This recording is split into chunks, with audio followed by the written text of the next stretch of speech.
Imagine a world where almost every memory, birthdays, first steps, road trips, passes through one company. The yellow boxes behind every counter, the soft click of a simple camera, prints drying on a line at the drugstore. For most of the 20th century, that company was Kodak. It wasn't just a brand, it was a promise. You press the button, we do the rest. Tonight, we're telling the story of how Kodak rose to rule photography, helped invent the very technology that would end its reign and became a digital ghost, still present, still influential, but no longer the king.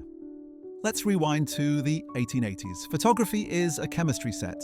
Plates, heavy tripods, messy darkrooms. Then George Eastman imagined something radical. Make pictures simple. Sell people a small box, preloaded with roll film. When you're done, mail the whole thing back. Kodak handles development, printing and reloading, then ships your camera and prints to your door. In 1900, the Brownie pushes the price low enough that kids can own cameras. With one move, Kodak turns photography from a specialty into a habit. The magic isn't just the gadget, it's the system. Over the next decades, Kodak builds a fortress of vertical integration. They make the film, the paper, the chemicals, the cameras, the lab machines. They supply corner stores and big retailers. Crucially, they master the razor and blade model. Sell cameras cheap, earn money every time customers buy film and prints. It's a toll booth on human memory. The more you live, the more you pay Kodak. Meanwhile, their chemistry sets the look of the century. Kodachrome and later color films give us saturated family slides, rich skin tones, blue skies that feel like summer in a frame. Instamatic cartridges in the 1960s make loading film foolproof. The idea of a Kodak moment becomes cultural shorthand for anything worth saving. At the peak of this dominance, the seeds of trouble are already planted. In 1975, inside Kodak's own labs, a young engineer named Stephen Sasson bolts together a prototype digital camera. It's crude, it's slow, it's black and white, and it's the future. Kodak isn't blind. They file patents and build research programs.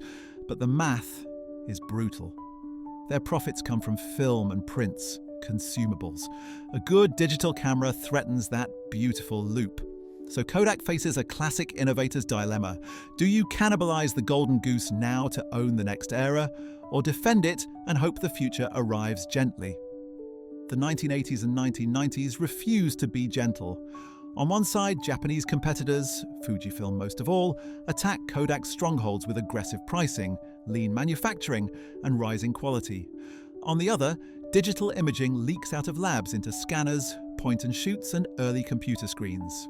Kodak tries to keep film exciting with new formats like disc and later APS, offering easier loading and clever features. But it's like refining the best horse as the railroad is being laid. Meanwhile, Kodak launches Photo CD for archiving, invests in online sharing, builds kiosks for instant prints, and sells digital cameras that briefly do well. The problem isn't imagination, it's gravity. Every digital win threatens the consumables model. Every competitive price point dents legacy margins that Wall Street expects. Kodak ends up straddling two eras, never committing hard enough to the one that's growing. Zoom into culture, and you see another trap. Kodak's DNA is chemistry and manufacturing perfection at massive scale. Digital success requires software instincts, platform thinking, UX speed, and partnerships with tech ecosystems.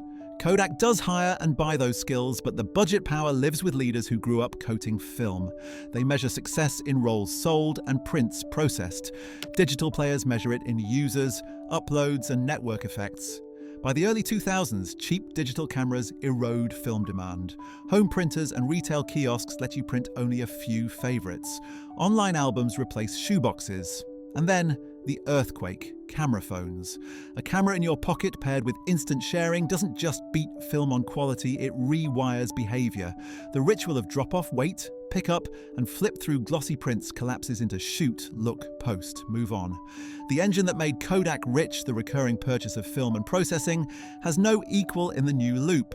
Strategic missteps compound the pain. Kodak invests to defend film formats just as the ground under film is eroding. It sells lots of digital cameras, but fails to build a sticky service ecosystem where the new value lives. It licenses a treasure trove of imaging patents to bring in cash, but doesn't convert that IP into a platform people can't live without.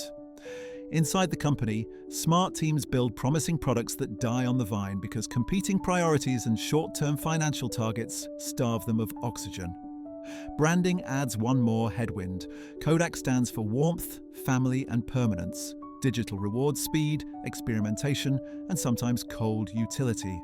The yellow still means something, but the center of gravity moves inside screens, into apps that live in your hand.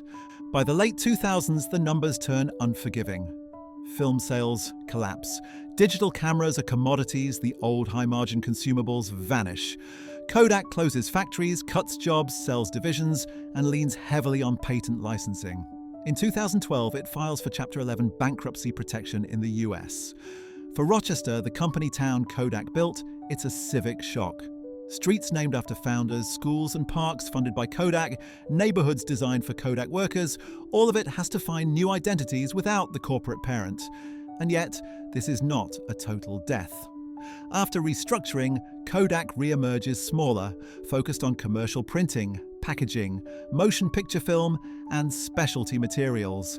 In Hollywood, a generation of directors keeps the flame of celluloid alive, insisting on 35mm texture and discipline. Among photographers, film becomes a niche art with a devoted following. In a world of infinite digital shots, the limitations of 36 frames can feel meaningful again. Kodak's name also survives through licensing. You still see the logo on consumer gear even when the technology inside isn't made in Rochester. That's the digital ghost, a brand and a few core products haunting a world it used to rule. So what really caused the fall? Not ignorance, not one bad bet, a pattern. Success hardened a mental model. The big money lives in film and prints, so anything that harms that must be handled carefully.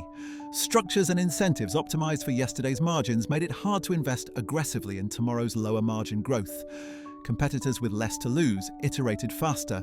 Consumer behavior shifted from making physical keepsakes to sharing digital moments at speed. When value moves from materials and processing to networks and software, a company built for materials and processing must reinvent itself, or be reinvented by others. There's a human truth here too. Inside Kodak were visionary engineers and clear-eyed strategists, but organizations are systems of power and habit, not just collections of smart people. In those systems, immediate profitability often outruns future possibility. If you've ever watched a promising new idea get killed by "it's not our core" or "it'll cannibalize our margins," you've seen Kodak's dilemma in miniature. Cannibalization feels like a sin until you realize the alternative is to be eaten from the outside. What can any company learn from this arc? First, schedule your heresy. Make a list of the assumptions that built your success and, on purpose, pick which ones you'd break before the market breaks them for you. Second, protect an internal team whose mission is to obsolete your core and insulate it from the metrics that defend the core. Third, change what you measure. If leaders are rewarded for defending legacy margins, you'll get great defenders and terrible explorers. Fourth, watch behavior more than specs. The iPhone didn't beat point and shoots because its sensor was better at first. It won because it collapsed the journey from capture to sharing into a single addictive loop. Here's the twist Kodak might appreciate. Permanence didn't vanish. It transformed. Film didn't vanish. It became art. Printing didn't vanish. It became craft. Kodak's afterlife is about doing the hard, physical things the digital world forgot. Coating film for directors, building presses that make packaging both beautiful and durable, supplying materials in niches where chemistry still matters. It's not the empire it was, but it's not nothing. Technology cycles don't only erase, they also refine. What was mass becomes niche. What was everywhere becomes precious. If you're watching this because you love retro tech, maybe you're holding a thrifted point and shoot right now, wondering what the fuss is about film. If you're watching as a founder or manager, maybe you're weighing your own Kodak choice. Defend the golden model or risk it for the next one.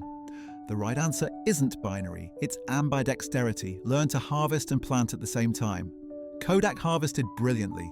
It planted too, just not enough, not fast enough, and not with the courage to let the new tree throw shade on the old one. Let's end on something personal. Kodak taught ordinary people to hold on to time.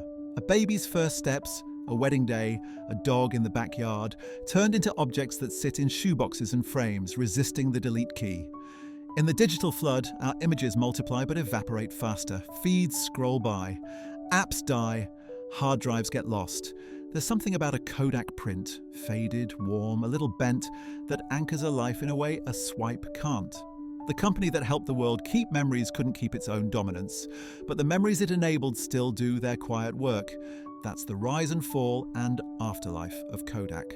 Not just a business case, but a mirror.